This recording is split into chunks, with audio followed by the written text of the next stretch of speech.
자, 그럼 지금부터 세션 B를 시작하겠습니다. 국제사회의 교육 회복 노력과 과제를 주제로 한 이번 세션은 최재은 가천대학교 행정학과 교수님께서 진행을 맡아주실 텐데요. 최재은 교수님은 교육부 평생교육진흥위원이자 유네스코 한국위원회 교육분과위원 또 국가평생교육진흥원의 자문위원을 역임하고 계십니다. 자, 그럼 교수님 진행 부탁드리겠습니다. 예, 감사합니다. 예, 안녕하세요. 세션 B 국제사회의 교육 회복 노력과 과제 자장을 맡은 가천대학교 행정학과 최재은 교수입니다. 예, 만나서 반갑습니다. 예, 이번 세션에서는 교육 회복을 위한 국제사회의 동향과 앞으로 한국 교육 ODA가 나아갈 방향에 대해서 논의를 해보고자 합니다. 해외에서 참여해 주시는 세 분의 발표를 듣고 세 분의 토론자가 토론 및 질의응답하는 방식으로 진행을 하겠습니다. 해외 발표자분들은 영상으로 발표가 진행되어 실시간 질의응답이 어려울 수 있는 점 여러분께서 양해를 부탁드립니다. 예, 첫 순서는 OECD 개발협력부 및 교육기술부 수석 정책 분석가이자 전 피사 D 프로젝트 실장님이신 마이클 워드님께서 교육을 위한 공적 개발 원조를 주제로 발표를 해 주시겠습니다. 어떻게 준비되셨을까요?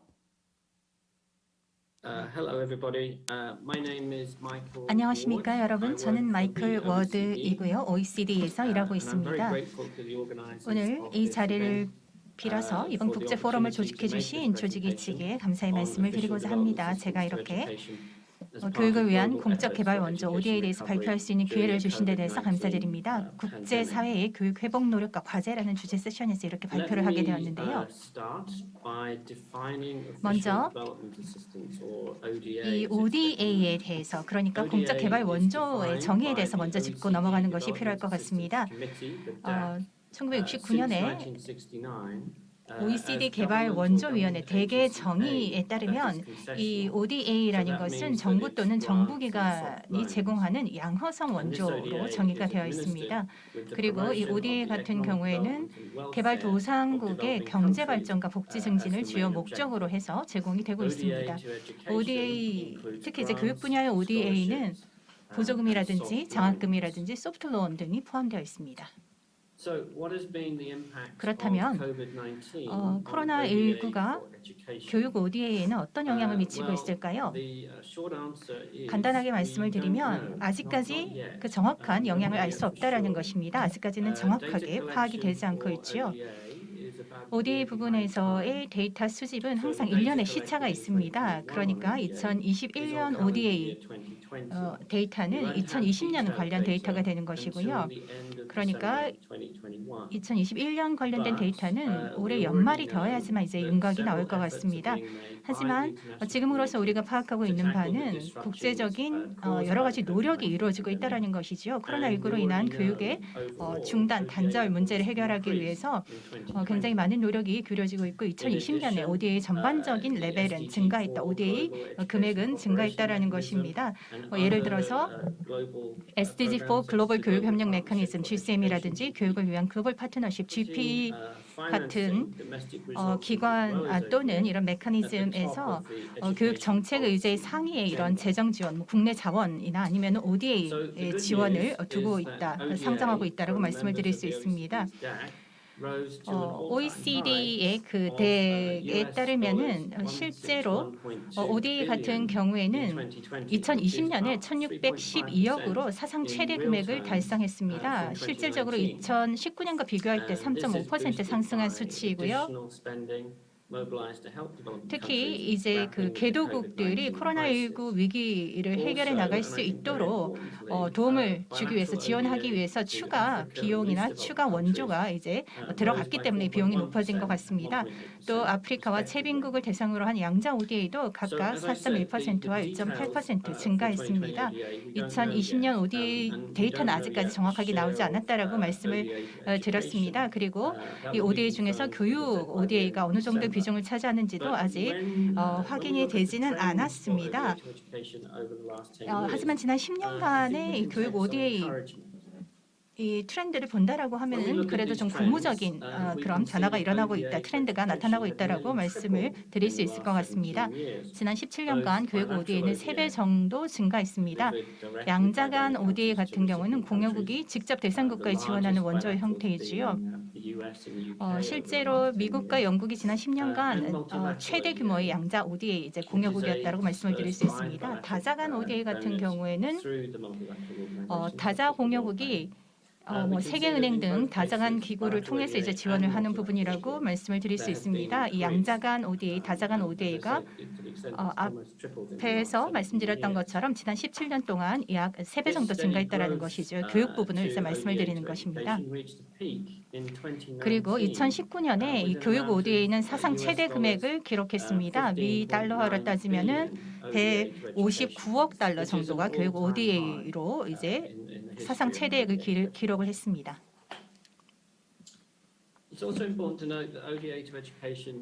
교육 ODA 같은 경우에는 또한 배분 측면에서도 지난 10년간을 돌아보면 굉장히 안정적인 배분이 이루어졌다고 말씀을 드릴 수 있습니다. 양자간, 다자간 ODA를 보시게 되면은 계속적으로 이제 2010년부터 안정적인 그런 배분 경향을 보여주고 있는데요. 75% 대 25% 정도입니다. 그러니까 양자 75%, 다자 25% 정도이고요. 이 하위 분야에서의 배분도 좀 안정적으로 또는 고정적으로 진행이 되고 있다고 말씀을 드릴 수 있습니다. 지난 10년간을 보시게 되면은 한 4분의 1 정도가 교육정책, 연구, 교육 쪽에 이제 할애가 되고 있고요. 한 3분의 1 정도가 기초교육, 그리고 10% 정도가 중등교육에 배분이 되고 있고 한 3분의 1 정도가 중등과정 이후의 교육에 배분이 되고 있습니다. 그러니까 ODA, 교육 ODA 같은 경우에는 하위 분야의 배분도 굉장히 꾸준하게 가져간다고 말씀을 드릴 수 있고요. 하지만 변화가 일어나는 부분도 있습니다. 전체 ODA 중에서 교육 ODA 비중을 보시게 되면은 2010년 이후에 급감하는 것을 볼 수 있습니다. 지난 3년간 조금 회복세로 돌아서긴 했습니다만 2019년 그러니까 그 10년의 마지막 그 해 같은 경우에는 7.3%이지요. 그러니까 2010년과 비교해 볼 때 그 퍼센티지가 오히려 줄어들었다라고 말씀을 드릴 수 있습니다. 그리고 교육 ODA의 2분의 1 정도가 이제 중위소득 국가 쪽으로 지원이 되고 있습니다. 최근 수년간의 이제 트렌드 이고요. 또 다른 분야, 특히 이제 교육 ODA 부분에서 크게 이제 변화가 일어난 부분이라고 하면은 개도국에 대한 교육 지원 민간 자선단체의 이런 지원이 많이 늘었다라는 것입니다. 이런 민간 자선단체 같은 경우에는 특히 이제 교육에 대한 재정 지원 부분에서 크게 이제 역할을 늘려가고 있습니다. 마스터카드 재단과 그리고 레고 재단, 레고 파운데이션이 이 가장 큰 민간 자선단체 중에 두 군데라고 말씀을 드릴 수 있습니다. 그러니까 지금 말씀드릴 수 있는 부분은 코로나19로 인한 교육 중단 해결을 위해서, 그러니까 교육 중단 상황 해결을 위해서 국제사회의 노력이 다양하게 이루어지고 있다는 부분입니다. 가장 최근의 일을 예를 들면 2021년 11월 10일에 제10차 2021 세계교육회의가 파리에서 개최가 되었죠. 일부 국가 정상과 40명의 교육부 장관들이 파리에 모여서 파리 선언에 합의했습니다. 첫 번째, 이 합의 내용을 보시게 되면 첫 번째로 ODA를 국가 GNI의 0.7% 기준에 부합하도록 노력한다라는 것이고요. 그리고 전체 ODA에서 교육 ODA 비중을 늘려나간다라는 것입니다. 현재는 7.4%에 불과하지요. 그리고 교육에 대한 국제적인 지원 원조 같은 것들이 개별 국가의 교육 계획이라든지 아니면은 이 원조 또는 이 지원의 효과성 원칙에 부합돼야 된다라는 것입니다. ODA 같은 경우에 이제 GNI 기준 현재는 0.35%를 달성하고 있지요. 그러니까 목표인 0.7%의 한 절반 정도라고 말씀을 드릴 수 있습니다. 하지만 국제사회에서 이런 ODA 비중을 늘리고 또 ODA 중에서도 교육 ODA 비중을 늘리려는 노력이 계속적으로 일어나고 있다고 말씀을 드릴 수 있고요. 또 그런 기관 중에 하나가 이 교육 부분에서 최대 외부 재정 지원 기관이라고 할 수 있는 월드 뱅크라고 말씀을 드릴 수 있습니다. 회계연도 2020년에 이 월드뱅크 세계은행 같은 경우에는 52억 달러에 달하는 교육 부분의 차관을 또 교육 프로그램이라든지 기술 지원이라든지 또 다른 학습 개선과 관련된 프로젝트에 또 할당을 하기도 했었습니다.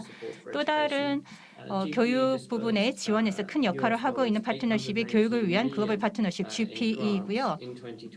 2020년 기준으로 8억 1,800만 달러 정도를 이제 원조를 했었습니다. 그리고 기여금 약정 캠페인을 통해서 한 50억 달러 정도의 기금을 마련해서 2021년에서 2025년까지 이 파이낸싱과 펀딩 프레임워크에 할당을 하겠다라고 지금 공언을 하고 있고요. 현재 한 40억 달러 정도가 이제 마련된 것으로 알고 있습니다. 이렇게 되면은 이제 GPA 같은 경우에는 1억 7,500만 아동들의 학습을 지원할 수 있고 그리고 8,800만 명의 여아들과 그리고 남아들이 다시 2025년까지 학교로 돌아올 수 있을 것으로 생각을 합니다. 하지만 저희가 여러 가지 시나리오를 좀 생각해 볼 필요가 있는데요. 최악의 시나리오를 생각을 해보면은 전반적인 ODA가 한 2020년 레벨로 유지가 되지만 실제로 교육 부분에서의 ODA 비중이 줄어드는 것입니다. 그러니까 2019년에 7.4%보다 감소할 수도 있다는 게 최악의 시나리오인데요. 보건이라든지 사회복지 등 여타 분야에 공여국들이 우선순위를 주게 되면 교육 부분 지원은 이제 낮아질 수 있는 것이죠. 이게 최악의 시나리오입니다. 가능한 시나리오이기도 하죠. 하지만 트렌드를 보게 되면은 지난 10년간 실제로 교육 관련된 ODA 부분에 이제 그래도 최근 들어서는 계속 호전되는 그런 트렌드가 보이기 때문에 또 호전되는 시나리오도 있습니다. 최소한 2019년에 159억 수준을 유지하면서 이후 17년간의 트렌드처럼 지난 17년간의 트렌드처럼 증가 기조로 이제 돌아서거나 유지할 수 있는 것입니다. 실제로 이제 저소득 국가의 기초교육에 사실은 우선순위를 두어야지만 이 국가들이 팬데믹을 극복하고 그리고 SDG4의 2030 달성의 정상적인 궤도로 돌아올 수 있다는 것입니다. 실제로 이런 시나리오들이 여러 개가 있지만 2020년의 경우에 이 시나리오들 중에 어떤 시나리오가 현실로 드러났는지는 이제 조금 이따 알게 될 것으로 생각을 합니다. 네, 경청해 주셔서 감사하고요. 다시 한 번 더 이렇게 저에게 발표할 수 있는 기회를 주신 이번 포럼 조직위 측에도 감사의 말씀을 드립니다. 혹시 교육 ODA에 대해서 더 추가적인 정보를 알고 싶으시면 저에게 이메일을 주시기 바랍니다. 여기 지금 이메일 주소가 나오고 있는데요. michael.word@oecd.org입니다. 감사합니다. 예, 감사합니다. 예, 마이클 워드님의 발표 아마 모두 다 잘 들으셨을 것 같아요. 글로벌 교육 ODA의 전반적인 동향과 함께 앞으로의 어떤 예측 시나리오를 설명해 주셨는데 정말로 이제 어떤 보건이나 사회복지에 대한 어떤 그 이제 지원이 늘으면서 교육에 대한 지원이 줄어든다면 이제 큰일 나겠죠. 그 시나리오는 성사되지 않기를 바랍니다. 예, 좋습니다. 이제 두 번째 저희가 이 발표를 듣는 이제 시간이 되겠는데요. 이번에 모시는 분은 에델 발렌젤라 동남아시아 교육장관기구의 사무총장이십니다. 이 총장님께서는 유네스코 평생학습원 자문위원이자 아세안 직업기술교육위원회 자문위원을 역임하고 계십니다. 발표해 주실 주제는 코로나19 팬데믹 상황에서 동남아시아 교육 ODA 신수요입니다. 굉장히 이제 흥미로운 발표가 될 것 같은데요. 예, 우리 온라인으로 발표를 들어보도록 하겠습니다.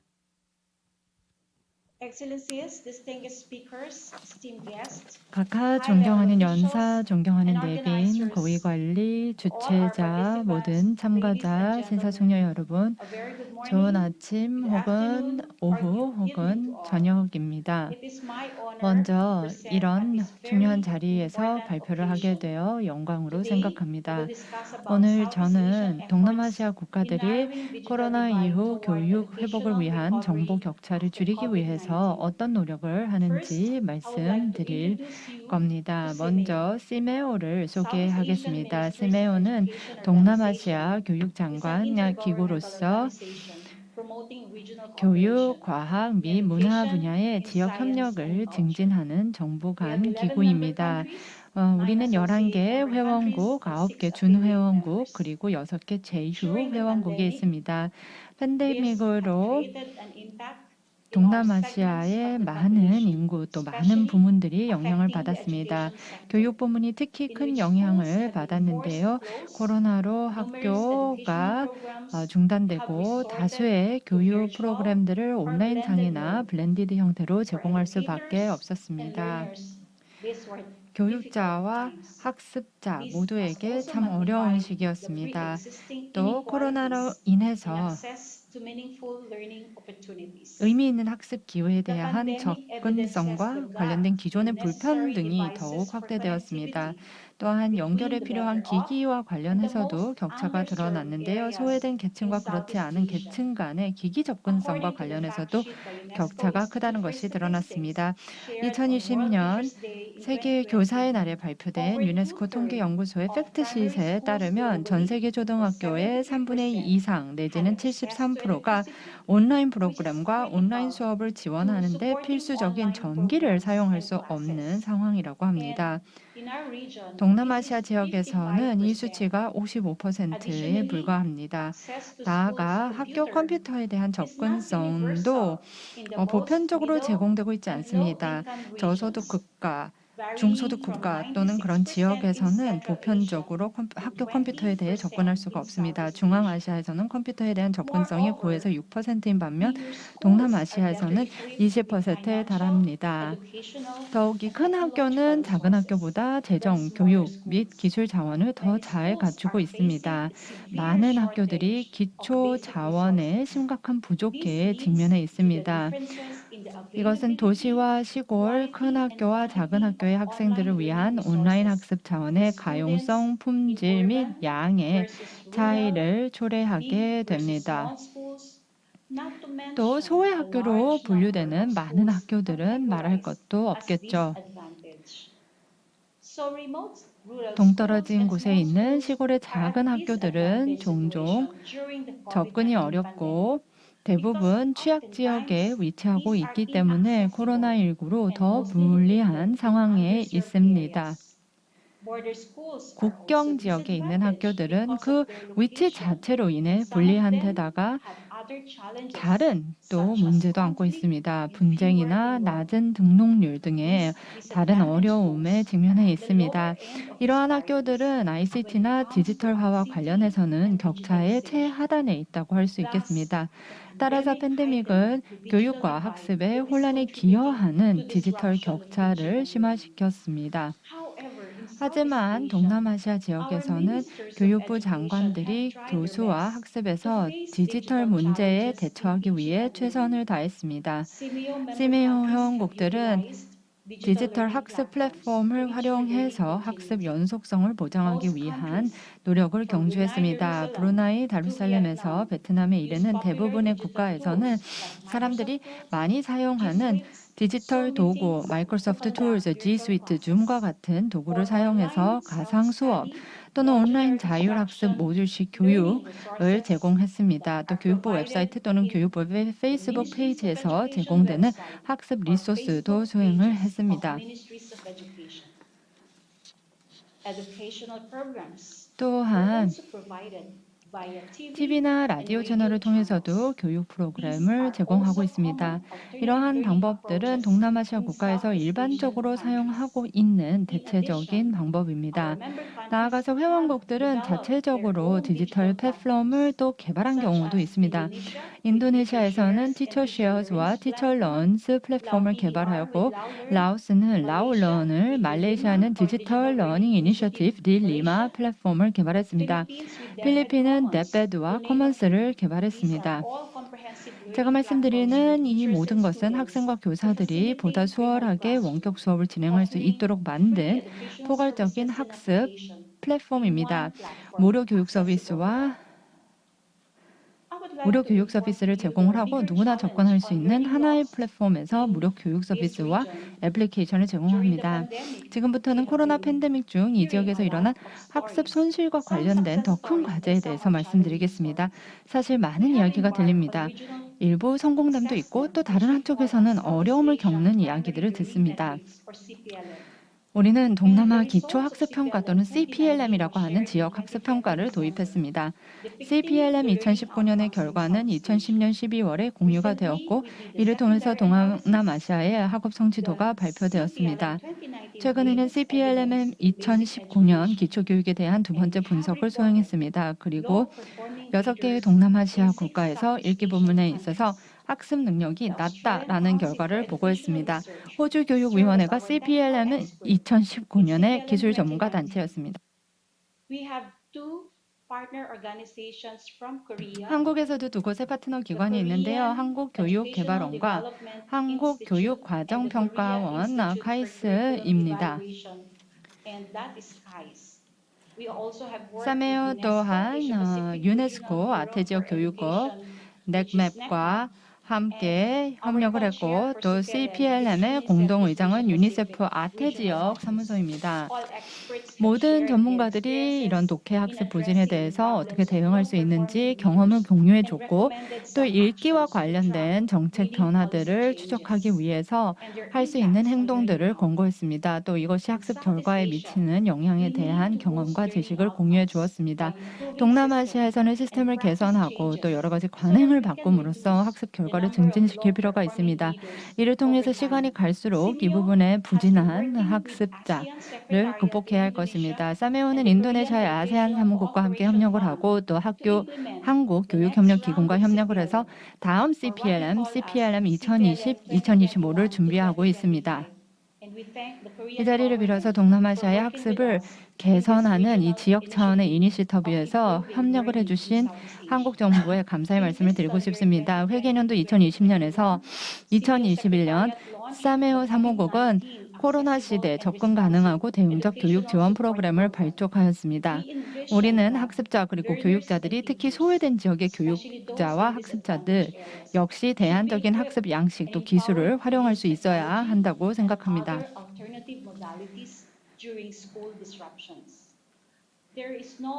11개 국가의 어떤 상황과 운영 현실, 기반 시설의 광범위한 차이로 인해서 동남아시아에서 모든 국가에 맞는 처방은 없습니다. 따라서 우리는 긍정적인 관점에서 이런 혼란을 해결하기 위해 코로나19 프로그램을 개발하여 학교, 교사 및 특히 확장된 가정학습을 활용하여 디지털 기술을 습득하고 효과적인 원격학습을 제공함으로써 더 강해진 교사의 탄력성과 적응성을 엄격하게 테스트했습니다.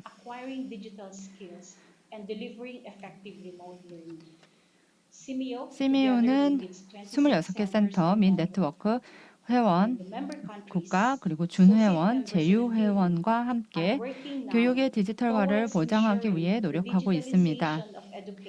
이러한 노력을 통해서 누구도 소외되지 않는 포용적이고 의미 있는 교육을 만들기 위해 노력하고 있습니다. 나아가 2021년 6월에 51차 시미오 카운슬 회의에서 교육부 장관들이 5차 전략 대화를 가졌습니다. 그 자리에서 포스트 코로나 시대 새로운 교육 목표라는 주제에 대해서 논의하고 이를 수용하며 회원국들은 전략적인 협력과 파트너십을 통해서 교육의 변환을 추구하기로 합의를 했습니다. 경청해 주셔서 감사드리며 앞으로도 함께 여러 활동과 이니셔티브, 역량 강화, 연구를 함께 할 수 있기를 기대합니다. 아주 활발하고 생산적인 토론을 기대합니다. 감사합니다. 예, 에델 발렌젤라 동남아시아 교육장관기구 사무총장님께서 발표를 해주셨는데요. 저희가 그 발표 덕분에 이제 저희가 시미오라 그러죠. 시미오 회원국들이 팬데믹으로 인해서 어떠한 어려움을 겪고 있고 그거를 또 극복하기 위해서 어떠한 노력을 하고 있는지 그리고 이제 외부에서 주어지는 ODA들이 어떠한 또 역할을 하고 있는지를 잘 알 수 있었던 것 같습니다. 앞으로 이제 시미오와 또 그리고 한국 또 다른 도너 이제 컨트리들이 파트너십을 통해서 아까 이제 설명해 주신 프로그램 CEA PLM인데요. SEA PLM 프로그램이 더욱 발전해 나가기를 진심으로 바랍니다. 예, 이제 저희 이 세 번째 발표가 되겠습니다. 그러면서 이제 마지막 발표가 될 텐데요. 박종희 유엔대학 교육혁신 학과장님께서 이제 발표해 주시겠습니다. 박종희 학과장님은 유네스코 평생학습원 평생학습 ICT 선임 전문가과 유네스코 방콕 사무소 교육 ICT 팀장을 역임하신 바 있습니다. 그래서 오늘은 위기의 시기 교육 ODA 유엔대학의 제안을 주제로 발표를 해 주시겠습니다. 발표 부탁드립니다. Good afternoon, everyone. Thank you for having me at the International Education 안녕하십니까 Forum 여러분. 2021. 오늘 이렇게 한국의 SDG4 이행과 교육회복 국제포럼에 저를 초대해 주셔서 감사합니다. 그리고 유네스코 한국위원회 측에도 감사의 말씀을 드립니다. 저는 박종희이고요. 유엔대학교 교육혁신학과장을 현재 역임을 하고 있습니다. 제가 ODA의 전문가는 아닙니다. 하지만 UN 기구 또는 UN 기관의 입장에서 ODA, 교육 ODA에 대해서 몇 가지 말씀을 드리고자 합니다. 특히 이런 위기의 시기에 이 교육 ODA와 관련해서 몇 가지 제언을 드리고 싶은데요. 많은 국가들이 여전히 그 팬데믹과 그리고 지속되는 불확실성으로 어려움을 겪고 있는 상황에서 기후 변화에 관한 정부 간 패널 또는 IPCC는 사실 2021년 8월 6차 평가 보고서를 냈습니다. 그리고 그 보고서를 통해서 이제 전 세계 경종을 울렸죠. 핵심 메시지를 좀 간단하게 정리를 해서 말씀을 드리면 CO2 배출을 오늘 당장 완전히 중단하더라도 실제로 1.5도의 지구 온난화는 2040년까지는 이제 더 이상 피할 수 없게 되었다라는 것입니다. 사실 현재 우리가 전 세계적으로 목격하고 있는 것은 1.1도씨 온난화의 영향이라고 말씀을 드릴 수 있습니다. 투발루에서는 해수면 상승이 일상적으로 사람들에게 영향을 미치고 있습니다. 그리고 투발루라는 국가 전체가 실제로 이번 세기 말이 되면 물에 잠길 것으로 예상되고 있습니다. 적어도 15개의 태평양 도서 국가가 유사한 위험에 직면해 있습니다. COP26과 관련해서 이제 몇 주 전에 투발루 외무장관이 무릎 높이 정도의 바다에 들어가서 국제 사회를 대상으로 호소하는 아주 유명한 장면을 아마 미디어 보도를 통해서 보신 적이 있으실 텐데요. 이들 국가의 정부는 국민들을 이주시킬 방법을 찾기 위해서 굉장히 많은 노력을 기울이고 있습니다. 해수면 상승이 실제로 기후 영향 중에서 느린 속도로 찾아오는 영향이라고 하면은 이제 해당 국가 그리고 해당 국가 정부가 이주 계획을 열심히 이제 마련하고 있다라고 하면은 실제로 지금 보시는 이런 유형의 홍수는 즉각적인 재난 대응이 필요한 기후 영향이라고 말씀을 드릴 수 있습니다. 그 이재민들을 위해서 피난처와 또 임시 학교를 적시에 제공해야 하는 유형의 재해라고 할 수 있죠. 이런 홍수 발생 빈도를 좀 말씀을 드리면 여러 나라가 있겠지만 인도네시아의 경우에 1970년과 2000년 사이 연 100회 정도 발생했는데요. 이게 2020년에는 연간 1,500회로 증가했습니다. 실제로 기후 영향으로 인해서 실향민이 이제 급격하게 증가하고 있습니다. 그 수가 계속 늘어나고 있는 것이죠. 재난에 가장 취약하고 또 인구가 많은 아시아 국가 중 3개를 좀 예로 들어보겠습니다. 방글라데시, 인도네시아, 필리핀인데요. 2010년부터 2015년 그리고 2020년까지 그러니까 지난 10년을 돌아보게 되면은 기후 영향으로 인해서 발생한 실향민의 수가 방글라데시는 6배 증가했습니다. 지금 파란색 선이고요. 보시는 파란색 선이고요. 노란색은 이제 필리핀입니다. 그리고 보고서에 따르면 남아시아에서만 6,200만 명 이상의 실향민이 2050년까지 발생할 수 있다고 합니다. 한국 전체 인구보다 많은 숫자이죠. 지금 이제 보시는 장표가 사실 오늘 저희 짧은 발표를 통해 제가 전달하고자 하는 주요 포커스라고 말씀을 드릴 수 있습니다. 교육 ODA가 이렇게 이제 기후 변화와 같은 여러 가지 예측된 위기의 시기에 학습 연속성과 교육권을 지원하고 보장할 수 있을 것인가라는 부분인데요. 현재 이제 유엔 대학이 진행하고 있는 연구입니다. 지역 대상 연구인데요. 유네스코와 유엔 대학의 공동 프로젝트입니다. 지금 정책이라든지 제도적인 장벽이라든지 그리고 각국 정부의 준비 상태 같은 것들을 파악함으로써 기후 이재민의 교육권과 그리고 기후 실향민의 교육권과 평생 학습권을 이제 보장하기 위한 것입니다. 지금 연구는 계속 진행 상황입니다. 하지만 몇 가지 예비 연구 결과와 후속 제안을 여러분들과 오늘 이 자리에서 공유하고자 하는데요. 적시의 피해 복구와 그리고 국제 지원을 위해서 몇 가지 연구 결과 그리고 제안 사항을 말씀을 드리겠습니다. 예비 조사 결과 중에 하나를 보게 되면은 기후 영향과 관련해서 실제로 많은 다른 시나리오가 존재한다라는 것입니다. 그리고 각 시나리오별로 실향민들의 교육권 보장을 위한 각각의 다른 대응과 조치가 필요한 것으로 밝혀지고 있습니다. 예를 들어 국제적인 지원과 또는 원조와 관련해서 방금 학교를 잃어버린 학생들에게 어떤 식으로 원조를 적시에 지원하는 것이 최선의 지원이 될 수 있을까요?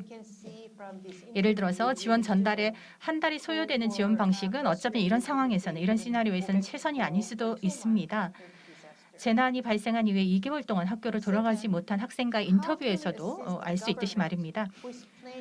두 번째로는 대규모 국민 이주를 계획하고 있는 국가 정부를 어떻게 지원할 수 있을까요? 그러니까 물리적인 거주 시설, 토지라든지 주택 같은 것도 중요합니다. 하지만 토착 문화적인 정체성, 그러니까 실제로 본인이 살고 있는 지역 또는 그런 토지와 연결된 이런 토착 문화적 정체성을 보호하는 것도 굉장히 또 중요한 부분이라고 할 수 있습니다. 또한 어부였던 아버지가 이제 생계를 유지하기 위해서, 왜냐하면 강에 이제 더 이상 물고기가 없어서 물고기를 잡을 수 없어서 도시에서 일하기 위해서 이 집을 떠난 아버지로 인해서 남겨진 아이들은 또 어떻습니까? 어떻게 지원해야 할까요? 또 국경을 넘어서 새로운 삶을 살기 위해 다른 언어와 또 다른 기술을 배워야만 하는 사람들은요. 기후변화로 일어난 결과입니다. 또 실제로 이 기후 영향을 받는 지역에 그대로 남기로 결정하거나 또는 남을 수밖에 없는, 그래서 위험을 감수하기로 결정한 사람들은 또 우리가 어떻게 지원해야 될까요? 지원이 부족했을 수도 있고 또 다른 이유도 있겠습니다만 이 사람들에게도 지원이 필요하지요. 이런 모든 유형의 시나리오는 서로 다른 전략을 필요로 합니다. 그리고 국제 원조는 각 공여국이 가진 강점과 관심에 따라서 여러 가지 이제 과제를 던져주고 있지요. 이런 구체적인 시나리오 외에도 저는 몇 가지 다른 예비 연구 결과를 여러분들과 함께 공유하고자 합니다. 첫 번째로 이 실향민에 대한 데이터, 그리고 이 실향민들이 이후에 고향으로 다시 돌아갔는지, 아니면 이렇게 기후 영향을 받은 고향 지역을 영구적으로 떠나서 이주했는지의 여부와 왜 그런 결정을 내렸는지에 대한 데이터가 굉장히 드뭅니다.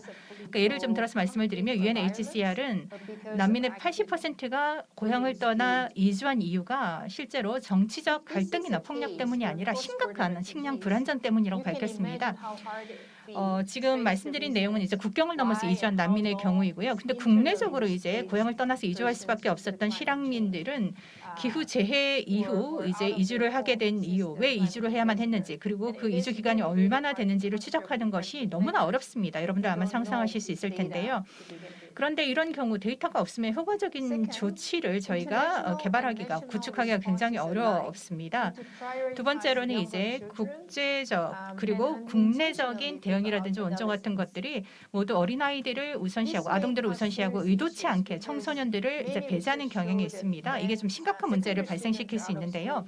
많은 연구 결과에 따르면 중학생이 너무 오랫동안 학교를 떠나게 되면 결혼을 해버리거나 범죄에 연루되거나 학교가 다시 열렸을 때 여러 가지 이유로 학교에 돌아오지 않는다는 연구 결과가 나오고 있습니다. 실제로 코로나19 학교 폐쇄에 따른 문제에 대한 여러 기관의 연구에서도 이런 상황들이 명백하게 드러나고 있는데요. 이런 부분들이 이제 두 번째 제가 말씀드리고 싶은 그런 부분이라고 말씀을 드릴 수 있습니다. 세 번째로는 실제로 이제 실향민들이 고향을 떠날 때는 최대한 본인들이 살고 있는 곳에서 살 만큼 살다가 마지막 수단으로 이제 이주를 하는 경향이 있습니다. 그러니까 더 이상 그 기후 영향을 견딜 수 없을 때 떠난다라는 것이지요. 그러니까 실제로 계속 고향에 남기로 결정한 사람들이나 거기에 남을 수밖에 없는 사람들을 위해서 재난 위험 경감이나 회복 탄력성 교육 프로그램이 필요합니다. 네 번째로 이제 원격 학습과 관련된 부분인데요. 원격 학습은 학생들의 학습 연속성을 보장하는 데는 도움이 될 수 있습니다. 하지만 코로나19 상황에 대한 여러 가지 많은 연구가 이제 보여주듯이 이게 학습 연속성을 보장하는 데는 도움이 될 수 있습니다만 한국과 같이 첨단 기술 국가가 원격 학습을 지원하려고 할 때는 좀 신중해야 될 필요가 있습니다. 특히 이제 이런 기후 재난 지역 같은 경우에는 전기가 차단이 되거나 장기간으로 안정적인 이런 그 전력 공급이 사실은 이제 확보되지 않는 부분이기 때문에 이런 지역에 지원을 하기 위해서는 낮은 정도의 기술 상태나 아니면 아예 기술이 관여되지 않는 옵션도 고려해야 하는 것입니다. 마지막으로 기후변화는 일반 대중의 적극적인 참여와 지속 가능한 행동 없이는 해결될 수가 없습니다. 따라서 기후변화 교육은 사실은 이 기후 영향을 완화시키고 적응을 위한 핵심이 되며 국제 원조는 개발도상국이나 선진국 커뮤니티 학습센터와 같은 비정규 교육을 통해서 일반 대중뿐만 아니라 사실은 이 정규 교육, 형식 교육 면에서의 국가 커리큘럼의 통합을 해야 할 것입니다. 이 기후 교육이라는 것이 실제로 행동 변화를 낳을 수 있도록 이 교육에 반영이 돼야 된다라는 것이죠. 2019년 유네스코 차트에 따르면은 지금 이 보고서, 이 차트에 따르면은 실제로 우리의 기후 변화 커리큘럼이 여전히 실제로 초등, 중등 그리고 고등교육 전반에 걸쳐서 기계 학습 이용의 지식에 얼마나 초점을 맞추고 있는지를 알 수 있습니다. 그리고 행동 변화와 관련된 부분, 지금 차트에서 회색으로 표시된 행동 변화 부분에는 굉장히 작은 노력만이 지금 이제 투자되고 있다는 것을 알 수가 있습니다. 이것은 우리가 지식 수준을 넘어서 행동에 영향을 미치고 또 행동을 변화시키기 위해서는 기후변화 커리큘럼을 제고할 필요가 있다는 메시지를 저희에게 주고 있지요. 제 발표를 마무리하기 전에 기후로 인한 실향민 이주와 기후정의 관련 분야의 주요 공여국 중에 일부 국가들을 좀 여러분들께 소개시켜드리고자 합니다. 거의 다수가 이제 북유럽 국가라고 말씀을 드릴 수 있는데요. 한국과 같은 공여국들이 더 많이 이 분야에 관심을 가져주기를 바랍니다. 그래서 기후 정의가 이루어질 수 있도록 도움을 주시기를 바랍니다. 지금 보시는 것은 이제 레퍼런스 부분이고요. 다음 이것으로 제 발표를 가름하고자 합니다. 경청해 주셔서 감사합니다. 네, 박정희 학과장님께서 굉장히 흥미로운 발표를 해주셨습니다. 저희도 이제 우리나라가 최근에 2050년까지 탄소 중립 목표를 이제 실천하겠다는 그런 발표를 들었고 그에 따라서 이제 기후 변화에 대한 이제 관심이 많이 늘어나고 있는데요. 오늘 발표를 통해서 기후 변화와 교육의 관계에 대해서 저희가 다시 한번 생각해 볼 수 있었던 것 같습니다. 좋은 발표 감사드리고요. 예, 마침내 저희가 이제 세 분의 발표가 이제 끝이 났고 여기 이 자리에 이제 세 분의 토론자께서 와 계십니다. 제가 먼저 이제 토론자분들 간단히 소개해드리고 이제 토론을 부탁드리겠습니다. 먼저 이제 제 우측에 앉아 계시는데요. 박동선 에이펙 국제교육협력원 이사장님께서 함께해 주셨습니다. 이사장님께서는 에이펙 인적자원개발 실무그룹 의장과 부산대학교 국제개발협력 전공교수도 역임하고 계십니다. 예, 반갑습니다. 예, 다음으로는 이제 최영섭 한국기술교육대학교 고용서비스 정책학과 교수님께서 자리해 주시고 계십니다. 최 교수님께서는 한국직업능력연구원 교육훈련정책 선임연구위원과 산업연구원 산업인력정책연구위원을 역임하신 바 있습니다.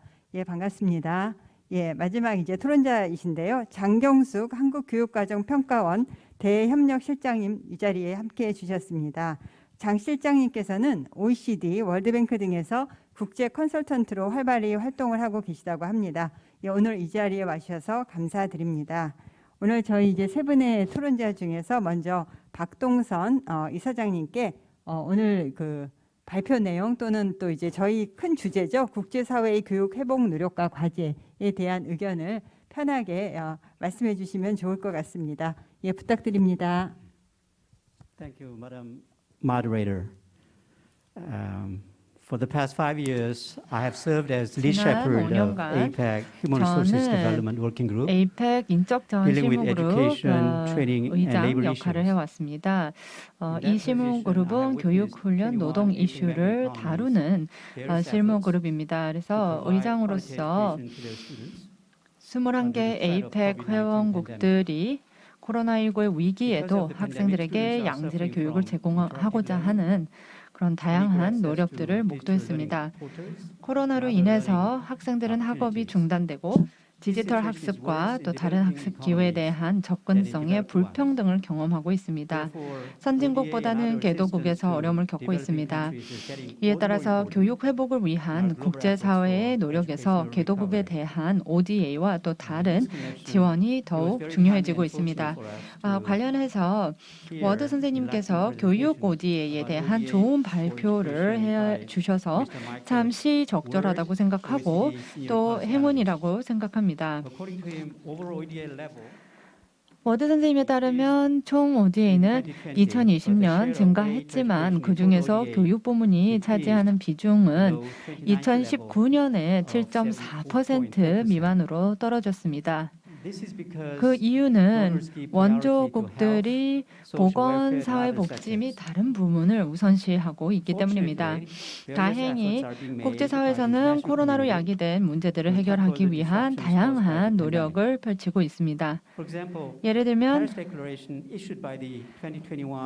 2021년 글로벌 교육회의에서 도출된 파리 선언문은 교육부문 국제원조의 양과 예측성, 효과성을 증대할 것을 촉구합니다. 구체적으로는 개도국에 대한 ODA를 원조국 GNI의 0.7% 기준을 충족할 것과 또 총 ODA 중에서 교육 ODA의 비중을 늘릴 것을 촉구합니다.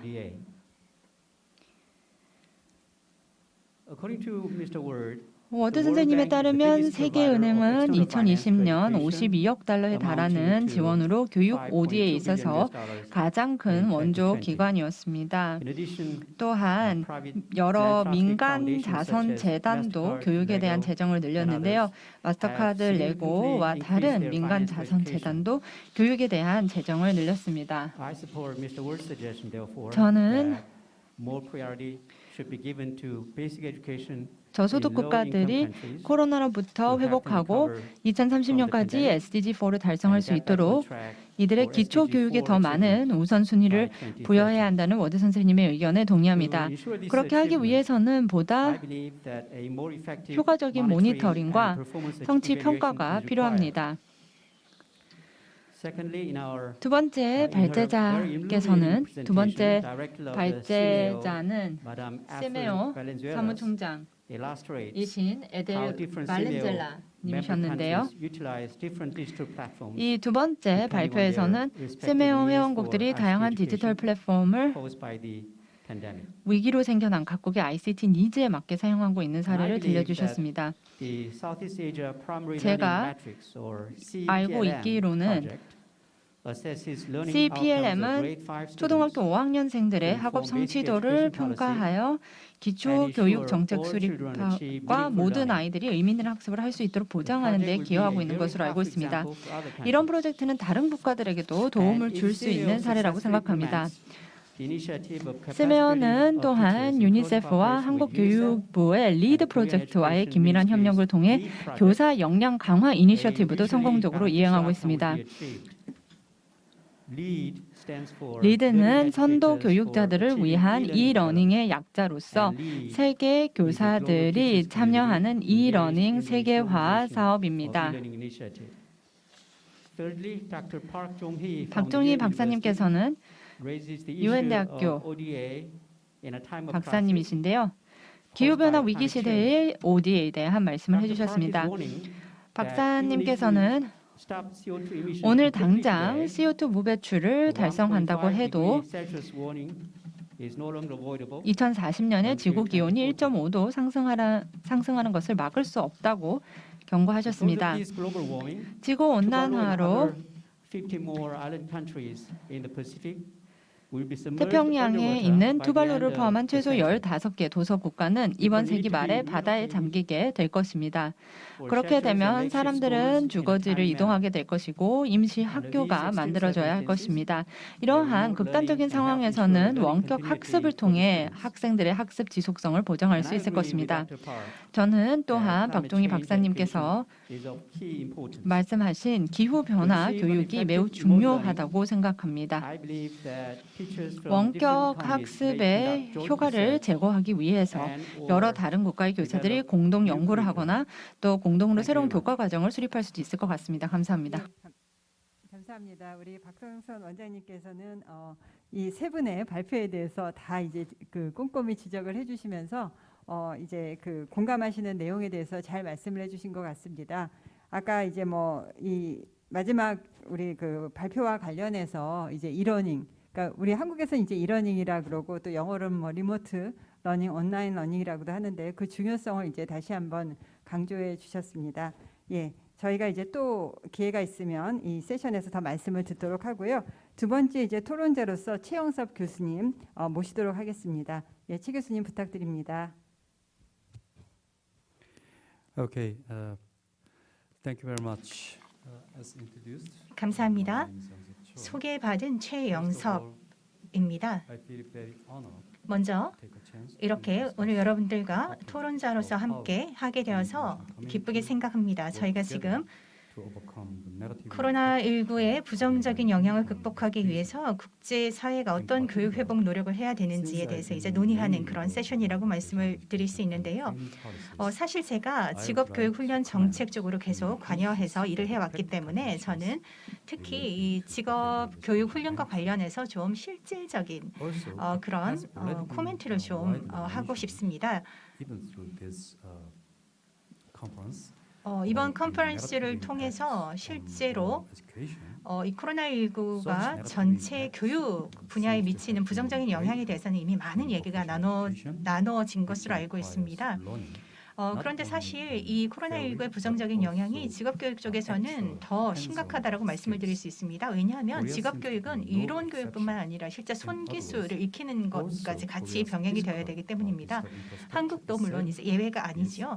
한국의 물리적인 디지털 인프라는 사실 다른 국가와 비교할 때 훨씬 더 좋은 상황이라고 말씀을 드릴 수 있지만 코로나19를 특히 이제 그 직업교육에 있어서의 코로나19 영향을 이런 디지털 기술을 활용해서 극복하는 데는 여전히 여러 가지 문제 또는 어려움이 있습니다. 실제로 이제 한국의 교육부 같은 경우에는 지난 10년 전부터 이 디지털 기술을 교육에 활용하는 노력을 해왔습니다. 예를 들어서 2011년에 스마트 교육 촉진 전략을 통해서 학교 교육에 이 ICT가 활용이 돼야 된다. 그리고 이 효과적인 활용이 필요하다라는 부분을 강조해 왔습니다. 그리고 직업교육 관련해서도 실제로 원격교육 활성화 정책이 계속적으로 추진이 되어 왔는데요. 코로나19의 대응과 관련해서도 온라인 코스, 특히 이제 직업교육에 있어서의 온라인 코스를 계속적으로 적극적으로 이제 개발하고 활용함으로써 이 대응하고 코로나19에 대해서 대응하고 또 극복하기 위해서 노력을 하고 있습니다. 뭐 예를 들어서 원격 수업 데이터 공유 커뮤니티 같은 것들을 또 이제 만들어서 직업 고등학교 교사들이 직업교육과 관련해서 특히 이제 직업 고등학교 이 교과 과목과 관련해서 온라인 교재를 만들고요. 또 이것들을 공유하는 다양한 노력을 하고 있습니다. 사실 이런 직업 학교에서 다루는 이런 주제나 과목 같은 것들이 굉장히 이제 특수하기 때문에 온라인 코스로 전환하기가 어렵습니다. 그래서 정부 조치에만 저희가 의존하기보다는 학교 교사처럼 이런 실제 현장의 전문가들이 여러 가지 다양한 조치나 또는 협력을 하고 있는 것이지요. 티벳 그러니까 직업 기술 직업 훈련 관련해서는 사실 어떤 식으로 이런 다양한 경험이나 이런 것들을 취합을 해서 그 효과성을 검증하느냐가 국제사회 교육 측면에서도 굉장히 중요하다고 말씀을 드릴 수 있습니다. 한국의 사실 사례가 100% 만족스러운 것은 아닙니다. 여전히 많은 사람들이 실질적으로 이런 직업 기술을 연마하는 이런 부분들에 코로나19로 인해서 많은 부정적인 영향이 있었다라고 이제 지적을 하고 있고요. 그리고 실제로 코로나19로 인해서 이런 현장 실습 같은 것들이 제대로 되고 있지 않다라고 말하는 견해들도 있습니다. 그러니까 한국의 경우가 100% 이제 완벽한 경우는 아니죠. 하지만 아까 말씀드렸던 것처럼 실제로 이런 한국의 경험 같은 것들을 특히 이제 확인을 해서 실제 어떤 효과가 있는지를 검증을 하고 또 IT 인프라가 제한적이거나 굉장히 부족한 지역에서 또 어떤 식으로 활용이 될 수 있을지를 같이 검증을 함으로써 이런 코로나19의 어쩔 수 없는 상황에서뿐만 아니라 다른 상황에서도 이제 새로운 교육의 모델을 저희가 모색할 필요가 있을 것 같습니다. 경청해 주셔서 감사합니다. 감사합니다. 이제 팬데믹으로 인해서 교육에 이제 각 분야가 영향을 받았지만 아까 교수님 지적하신 대로 사실은 이제 핸즈온 에듀케이션이라고 그러죠. 우리가 현장에서 직접 이루어지는 그 교육을 해야 되는 직업교육 훈련 분야, 직업교육은 사실 굉장히 많은 타격을 받았다고 볼 수 있습니다. 그러한 와중에서 이제 한국에서는 그러한 직업교육의 문제를 극복하기 위해서 어떤 노력을 하고 있는지를 잘 설명을 해주셨다고 생각이 듭니다. 예, 감사드리고요. 오늘 이제 마지막 토론자이신데요. 장경숙 실장님께 토론 부탁드리겠습니다. 안녕하십니까. 토론자로 저를 초대해 주셔서 감사합니다. 마이클 워드, 에델 발렌젤라, 박종희 님께서 발표를 해주셨습니다. 시간이 많이 없기 때문에 최대한 간단하고 간결하게 제 코멘트를 말씀드리겠습니다. 이 세 개의 발표를 보면 코로나19를 위기로 보고 계십니다. 그래서 전 세계적으로 교육에 심각한 영향을 미쳤다고 보고 계십니다. 하지만 다른 한편으로는 코로나로 인해서 변화의 기회가 왔다고도 보고 있습니다. 그래서 코로나로 인해서 회복을 할 뿐만 아니라 그 이후에 훨씬 더 개선된 교육을 조성할 수 있는 기회로 보고 계십니다. 그래서 저도 이런 위기를 강조하기보다는 세 가지 측면에서 어떻게 우리가 이 위기를 기회로 바꿀 수 있는가에 대해서 말씀드리겠습니다.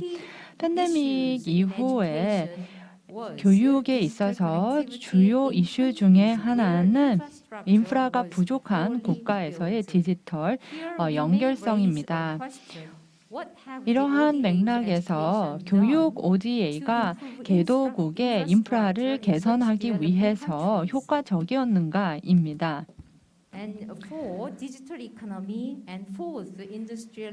디지털 경제, 4차 산업혁명, 티벳, 미래를 위한 티베트, 이러한 것들이 대두되면서 많은 원조가 이루어졌습니다만 팬데믹이 발생하고 나서는 인프라가 부족해서 디지털 연결이 제공되지 않는 것이 주요 문제로 제기가 되고 있습니다. 그러니까 과거의 ODA가 지금은 효과적으로 작동하고 있는 것 같지 않습니다.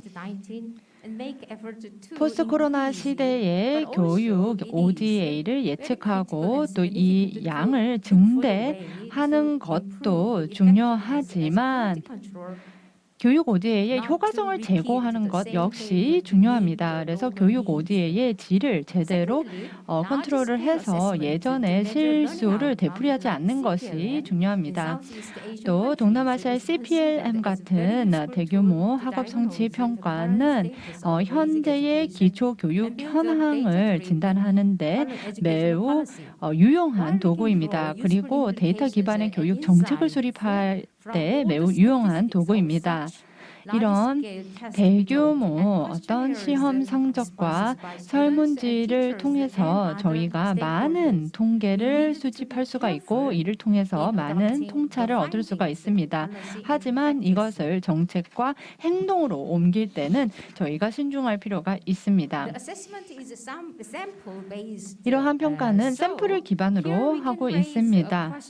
그렇다 보니 이것이 얼마나 대표성을 갖는가, 이 시험에 참여하는 학생들이 얼마나 대표성을 갖는가에 대해서 저희가 생각을 해볼 필요가 있습니다. 그리고 학교 밖의 아이들과 관련된 데이터에 대해서도 저희가 염두할 필요가 있습니다. 예를 들면 난민 아동이라든지 기후변화로 인해서 강제 이주된 학생들도 저희가 감안을 해야 합니다. 이런 학교 밖 아이들에 대한 데이터는 데이터 자체가 그렇게 많지 않습니다. 또 참여를 하지 않는 학생과 교사들에게 이러한 통계치가 얼마나 유의미한가도 살펴봐야 합니다. 그런 만큼 이런 대규모 평가로부터 얻은 데이터는 다른 소스와 함께 보완적인 방식으로 사용이 되어서 더 큰 그림, 더 완전한 그림을 볼 수 있는 데 사용되어야 한다는 점을 말씀드리고 싶습니다. 그리고 마지막으로 정부 간 이런 지역 평가가 국제 표준에 부합해야 하고 계속해서 그러한 지속성도 부합해야 된다는 말씀을 드리도록 하겠습니다. 마지막으로 지속 가능성을 위한 제안을 하나 드리고 싶습니다. 지역 그리고 국제 기구들이 교육 ODA와 관련해서 중장기 전략 계획을 함께 수립할 필요가 있습니다. 경청해 주셔서 감사합니다. 예, 장경숙 실장님께서는 이제 특히 스튜던트 러닝과 관련해서 이 ODA 어떤 교육 사업을 효과적으로 이제 설계하고 또 실행하는 것, 특히 그리고 이제 지역의 어떤 그 수원국의 니즈를 반영해서 ODA 사업을 실행하는 중요성에 대해서 잘 지적을 해주신 것 같습니다. 오늘 이제 다들 이 발표자하고 토론자가 잘 협조를 해주셔서요. 저희가 그래도 조금의 시간이 있는데요. 보니까 이제 이 온라인을 통해서 참여해주신 분 중에 황진우 선생님이 계시는데, 근데 이제 하필이면은 온라인으로 오늘 해주신 에델 발렌젤라 그 사무총장님께 질문이 있으셨어요. 근데 지금 이제 바로 이제 답을 드리기는 좀 어려울 것 같고요. 질문해주신 내용이 이제 그 앞으로 지속 가능한 교육 발전을 위해서 그래서 이제 양질의 교육이 굉장히 중요한데 이러한 상황에서 이제 어떠한 노력이 필요한가? 약간 이제 지금 질문이 이제 불호도하기는 하지만 제가 지금 이제 첫 번째 토론을 해주신 원장님께 에이펙에서 혹시 어떤 지금 이 팬데믹 상황에서 교육의 질을 개선하기 위해서 저개발국의 교육의 질을 개선하기 위해서 어떤 노력이 진행되고 있는지 간단히 소개를 부탁드려도 될까요? Well, I think